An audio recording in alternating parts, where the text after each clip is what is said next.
আপনি একজন বাবা না অথবা মা না, আপনার ঘরে ছোট বেবি আছে না বা ছোট বাচ্চা আছে না ৩ থেকে ৬ বছর বা এই টাইপের, এই বছরের মানে এই রেঞ্জের ভিতরে।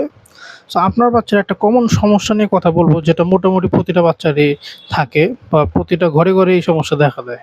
সেটা হচ্ছে ছোট বাচ্চারা পড়তে চায় না। পড়তে বসালে বিরক্ত করে, ছোটাছুটি করে, প্রেশার দিয়ে পড়াতে হয়, জোর করে বকা দিয়ে শুনে বুঝিয়ে শুনে তারপর পড়াতে হয়। সো এটা কিন্তু আমরা মোস্ট অফ দ্য জায়গায় দেখতে পারি। কারণ হচ্ছে বাচ্চাদের কাছে পড়াশোনা একদমই ভালো লাগে না, পড়তে একদমই ভালো লাগে না। খেয়াল করে দেখেন, আপনিও কখনো না কখনো ছোট বাচ্চা ছিলেন, আপনারও কিন্তু পড়াশোনা করতে একদমই ভালো লাগতো না। ভালো না লাগারও কিন্তু কারণ আছে। কারণ একঘেয়েমি পড়াশোনা বা জোর করে পড়াশোনা, প্রেশার দিয়ে পড়াশোনা, এই কারণেই তাদের কাছে ভালো লাগে না। সো আপনি কি করতে পারেন চাইলে, আপনি তাকে তার মতো করে পড়াতে পারেন। ধরেন আপনি যদি তাকে, যেহেতু বাচ্চারা খেলাধুলা পছন্দ করে, আমরা সবাই জানি তাদের সবচাইতে প্রিয় জিনিস খেলাধুলা। সো দেখবেন একজন বাচ্চা যদি কান্নাকাটি করতে থাকে, প্রচুর কান্নাকাটি করছে, ওই সময় একটা খেলনা দিয়ে দিবেন। একটা সুন্দর খেলনা যেটা সে পছন্দ করে, ওটা দিয়ে দিবেন, দেখবেন সে পুরো সম্পূর্ণ হ্যাপি হয়ে যাবে, খুশি হয়ে যাবে।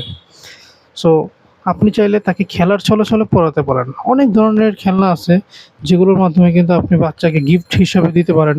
ধরেন সে যদি সুন্দরভাবে পড়ে, আপনি একটা খেলনা দিয়ে দেন। সুন্দরভাবে যদি সে যে টাইমটুকু পড়তে বলছেন সেই টাইমটুকু সুন্দরভাবে পড়ে, আপনি একটা গিফট হিসাবে খেলনা বা মজা বা সামথিং দিয়ে দেন, যাতে সে খুশি হয়। সো এভাবে করে কিন্তু আপনার বাচ্চাকে পড়াশোনার প্রতি আপনি আকৃষ্ট করতে পারেন।